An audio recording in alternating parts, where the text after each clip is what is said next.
सुक्या बोंबलाची चटणी खाल्ली नाही तुम्ही, मग आता तुम्ही ना चिकन चटणी करून बघा। हे बघा, त्याच्यासाठी ना अर्धा किलो मी बोनलेस घेतलेले आहे, त्याचे ना असे पीस करून घेतलेले आहेत। हे बघा, या टाईपमध्ये पीस करून घेतलेले आहेत। त्याला दही, मीठ आणि हळद लावले। त्यानंतर ह्या 2 मोठे कांदे कट करून घेतलेले आहेत। 2 टोमॅटो घेतले आहेत, मोठ्या आकाराचे घेतलेले आहेत। आणि याच्यामध्ये ना लसूण, कढीपत्ता, अद्रक हे ठेचून घेतलेले आहे। ही कोथिंबीर आणि 2 हिरव्या मिरच्या उभ्या अशा आहे बघा, छोटे 2 तुकडे करून उभ्या कट केलेल्या आहेत। त्यानंतर हा गरम मसाला आहे 1 चमचा, ही पाव चमचा हळद आहे, हा 1/2 चमचा लाल तिखट आहे आणि अंदाजाने मीठ घ्यायचं आहे। चला आपण लगेच सुरू करूया। बघा, आपण इकडे कढई ठेवलेली आहे, त्याच्यामध्ये तेल घातलेलं आहे थोडं। त्याच्यामध्ये आता काय करायचं माहिती आहे का आपल्याला, सर्वप्रथम जी आपण ही ठेचून हे घेतले ना अद्रक, लसूण आणि कढीपत्ता ते घालायचं।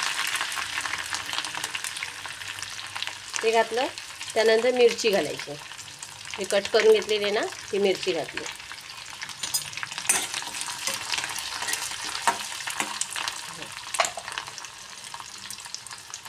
त्याच्यावर कांदा घालून घेऊया।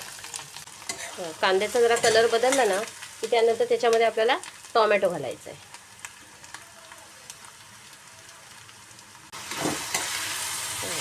टोमॅटो शिजला ना तर मग त्याच्यावर ना आपल्याला जे मसाले आहेत ना ते घालायचे सगळे, ते परतवून घेऊया।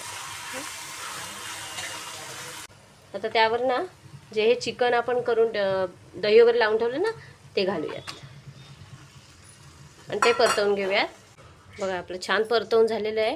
आता त्याच्यावर काय करायचं म्हणजे शिजण्यासाठी आपल्याला एक ताट ठेवायचं आहे, त्याच्यावर पाणी घालायचं आहे। 10-15 मिनटं तसंच ठेवून द्या, गॅस कमी करून ठेवा।